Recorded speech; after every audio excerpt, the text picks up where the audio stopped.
نحمدہ ونصلی علی رسولہ الکریم اما بعد فاعوذ باللہ السمیع العلیم من الشیطان الرجیم بسم اللہ الرحمن الرحیم۔ تمام ویورز کو السلام علیکم اور خوش آمدید۔ کتاب اور الرحیق المختوم کی قسط نمبر 15 آپ کے پیش خدمت ہے۔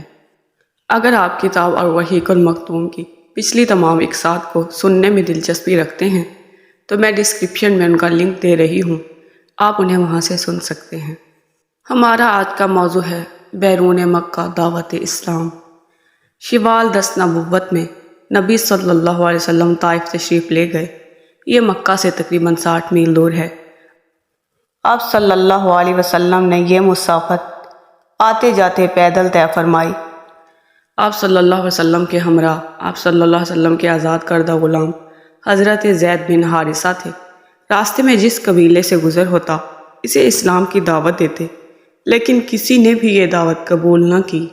جب طائف پہنچے تو قبیلہ ثقیف کے 3 سرداروں کے پاس تشریف لے گئے جو آپس میں بھائی تھے، جن کے نام یہ ہیں عبد یا لیل، مسعود اور حبیب۔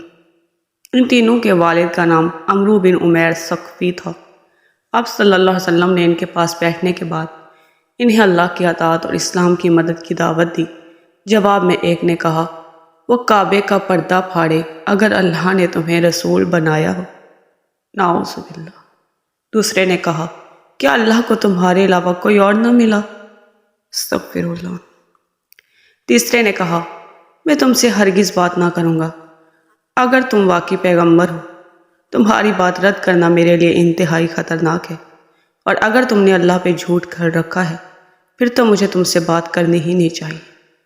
یہ جواب سن کر آپ صلی اللہ علیہ وسلم وہاں سے اٹھ کھڑے ہوئے اور صرف اتنا فرمایا، تم لوگوں نے جو کچھ کیا بہرحال اسے پس پردہ ہی رکھنا۔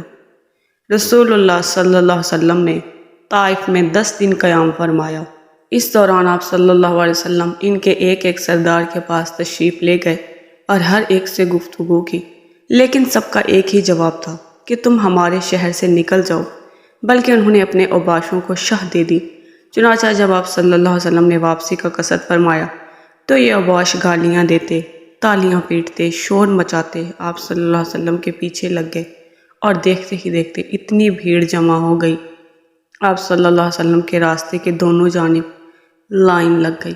پھر گالیوں اور بد زبانیوں کے ساتھ ساتھ پتھر بھی چلنے لگے، سے آپ صلی اللہ علیہ وسلم کی ایڑی پر اتنے زخم آئے کہ دونوں جوتے خون میں تر ہو گئے۔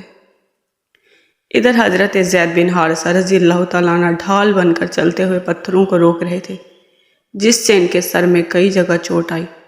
بدماشوں نے یہ سلسلہ برابر جاری رکھا، یہاں تک کہ آپ صلی اللہ علیہ وسلم کو عتبہ اور شیبہ ابنائے ربیہ کے ایک باغ میں پناہ لینے پر مجبور کر دیا۔ یہ باغ طائف سے 3 میل کے فاصلے پر واقع تھا۔ جب آپ صلی اللہ علیہ وسلم نے یہاں پہ پناہ لی تو بھیڑ واپس چلی گئی، اور آپ صلی اللہ علیہ وسلم ایک دیوار سے ٹیک لگا کر انگور کی بیل کے سائے میں بیٹھ گئے۔ قدر اطمینان ہوا تو دعا فرمائی، جو دعائے مستضعفین کے نام سے مشہور ہے۔ اس دعا کے ایک ایک فقرے سے اندازہ کیا جا سکتا ہے۔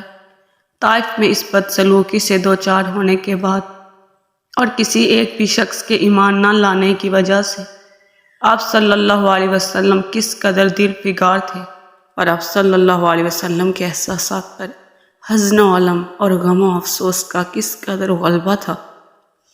آپ صلی اللہ علیہ وسلم نے فرمایا، بار الہ، میں تجھ سے ہی اپنی کمزوری اور بے بسی اور لوگوں کے نزدیک اپنی بے قدری کا شکوہ کرتا ہوں۔ یا ارحم الراحمین، تو کمزوروں کا رب ہے اور تو ہی میرا بھی رب ہے۔ تو مجھے کس کے حوالے کر رہا ہے؟ کیا کسی بیگانے کے جو میرے ساتھ تندی سے پیش آئے، یا کسی دشمن کے جس کو تو نے میرے معاملے کا مالک بنا دیا ہے؟ اگر مجھ پر تیرا غضب نہیں ہے تو مجھے کوئی پرواہ نہیں، لیکن تیری عافیت میرے لیے زیادہ کشادہ ہے۔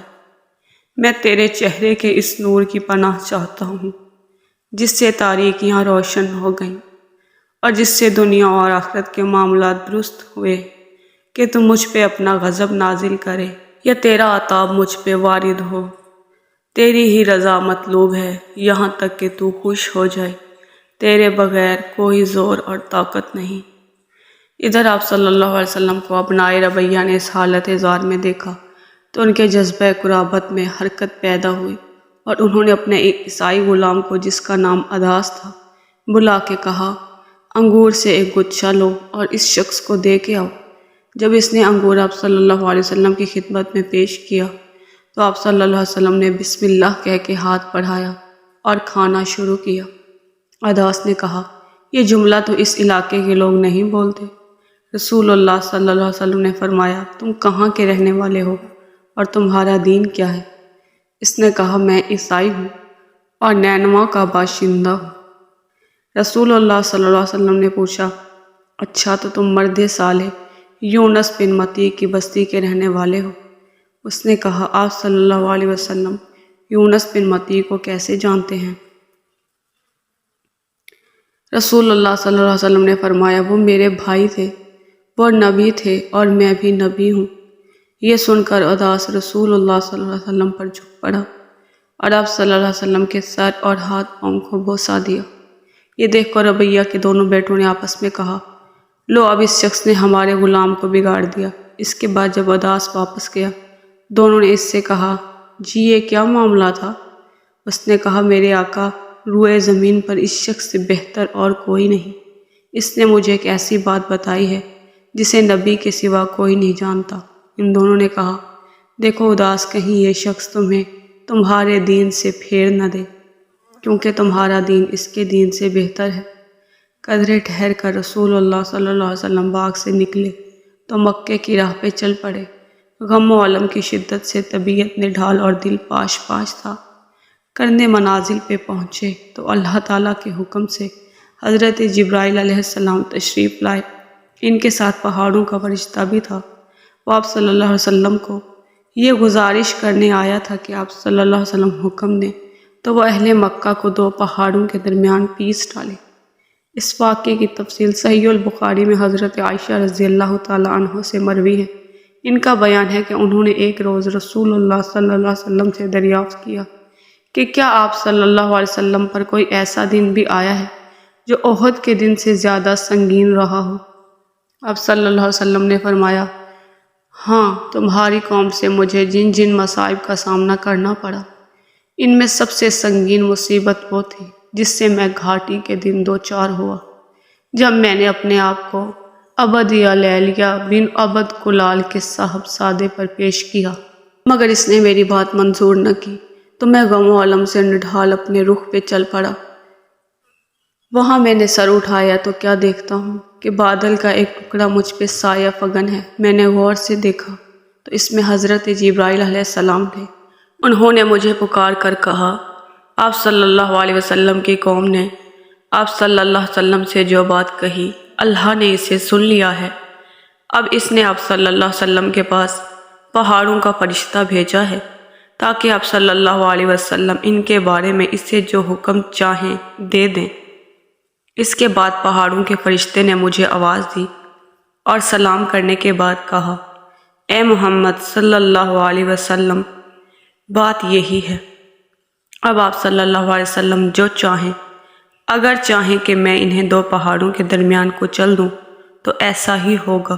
نبی صلی اللہ علیہ وسلم نے فرمایا، نہیں، بلکہ مجھے امید ہے کہ اللہ عز و جل ان کی پشت سے ایسی نسل پیدا کرے گا جو صرف ایک اللہ کی عبادت کرے گی، اس کے ساتھ کسی چیز کو شریک نہ ٹھہرائے گی۔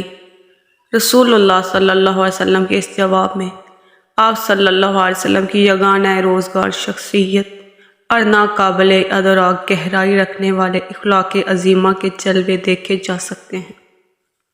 بہرحال اب 7 آسمانوں کے اوپر سے آنے والی اس غیبی مدد کی وجہ سے آپ صلی اللہ علیہ وسلم کا دل مطمئن ہو گیا، غم و علم کے بادل چھٹ گئے۔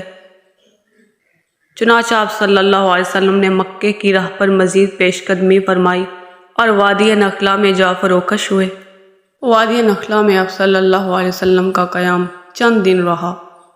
اسی دوران اللہ تعالیٰ نے آپ صلی اللہ علیہ وسلم کے پاس جنوں کی ایک جماعت بھیجی جس کا ذکر قرآن مجید میں 2 جگہ آیا ہے، ایک سورۃ الاحقاف میں اور دوسرے سورہ جن میں۔ سورۃ الاحقاف کی آیات یہ ہیں: وَإِذْ صَرَفْنَا إِلَيْكَ نَفَرًا مِّنَ الْجِنِّ يَسْتَمِعُونَ الْقُرْآنَ فَلَمَّا حَضَرُوهُ قَالُوا أَنصِتُوا فَلَمَّا قُضِيَ وَلَّوْا إِلَىٰ قَوْمِهِم مُّنذِرِينَ قَالُوا يَا قَوْمَنَا إِنَّا سَمِعْنَا كِتَابًا أُنزِلَ مِن بَعْدِ مُوسَىٰ مُصَدِّقًا لِّمَا بَيْنَ يَدَيْهِ يَهْدِي إِلَى الْحَقِّ وَإِلَىٰ طَرِيقٍ مُّسْتَقِيمٍ يَا قَوْمَنَا أَجِيبُوا دَاعِيَ اللَّهِ وَآمِنُوا بِهِ يَغْفِرْ لَكُم مِّن ذُنُوبِكُمْ وَيُجِرْكُم مِّنْ عَذَابٍ أَلِيمٍ۔ اور جب کہ ہم نے آپ صلی اللہ علیہ وسلم کی طرف جنوں کے گروہ کو پھیرا کہ وہ قرآن سنیں، تو جب وہ تلاوت قرآن کی جگہ پہنچے تو انہوں نے آپس میں کہا کہ چپ ہو جاؤ۔ پھر جب اس کی تلاوت پوری کی جا چکی تو وہ اپنی قوم کی طرف عذاب الہی سے ڈرانے والے بن کر پلٹے۔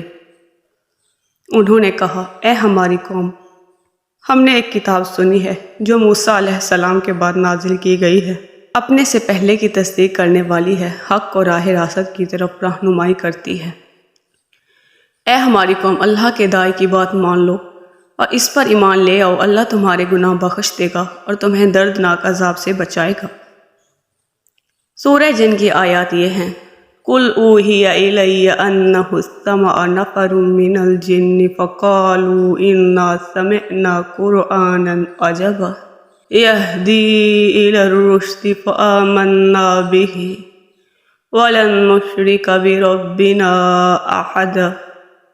آپ کہہ دیں، میری طرف یہ وحی کی گئی ہے کہ جنوں کی ایک جماعت نے قرآن سنا اور باہم کہا کہ ہم نے ایک عجیب قرآن سنا ہے جو راہ راست کی طرف رہنمائی کرتا ہے، ہم اس پر ایمان لائے ہیں اور ہم اپنے رب کے ساتھ کسی کو ہرگز شریک نہیں کر سکتے۔ یہ آیات جو اس واقعے کے بیان کے سلسلے میں نازل ہوئیں، ان کے سیاق و سباق سے معلوم ہوتا ہے کہ نبی صلی اللہ علیہ وسلم کو ابتدا میں جنوں کی اس جماعت کی آمد کا علم نہ ہو سکا تھا، بلکہ جب ان آیات کے ذریعے اللہ تعالیٰ کی طرف سے آپ صلی اللہ علیہ وسلم کو اطلاع دی گئی، تب آپ صلی اللہ علیہ وسلم واقف ہو سکے۔ یہ بھی معلوم ہوتا ہے کہ جنوں کی یہ آمد پہلی بار ہوئی تھی۔ احادیث سے پتہ چلتا ہے کہ اس کے بعد ان کی آمد و رفت ہوتی رہی۔ جنوں کی آمد اور قبول اسلام کا واقعہ در حقیقت اللہ تعالیٰ کی جانب سے دوسری مدد تھی جو اس نے اپنے غیب مکنون کے خزانے سے اپنے اس لشکر کے ذریعے فرمائی جس کا علم اللہ کے سوا کسی کو نہیں۔ پھر اس واقعے کے تعلق سے جو آیات نازل ہوئیں، ان کے بیچ میں نبی محمد صلی اللہ علیہ وسلم کی دعوت کی کامیابی کی بشارتیں بھی ہیں، اور اس بات کی وضاحت بھی کہ کائنات کی کوئی بھی طاقت اس دعوت کی کامیابی کی راہ میں حائل نہیں ہو سکتی۔ چنانچہ ارشاد ہے، جو اللہ کے داعی کی دعوت قبول نہ کرے وہ زمین میں اللہ کو بے بس نہیں کر سکتا، اور اللہ کے سوا اس کا کوئی کارساز ہے بھی نہیں، اور ایسے لوگ کھلی گمراہی میں ہیں۔ اور ایک اور جگہ ارشاد باری تعالیٰ ہے، وَأَنَّا ظَنَنَّا أَن لَّن نُّعْجِزَ اللَّهَ فِي الْأَرْضِ وَلَن نُّعْجِزَهُ هَرَبًا۔ ہماری سمجھ میں آ گیا کہ ہم اللہ کو زمین میں بے بس نہیں کر سکتے، اور نہ ہم بھاگ کر ہی اسے پکڑنے سے عاجز کر سکتے ہیں۔ اس سے آگے کے واقعات انشاءاللہ العزیز اگلی قسط میں بیان کیے جائیں گے۔ تب تک کے لیے اجازت دیجیے اور دعاؤں میں یاد رکھیے۔ اللہ حافظ۔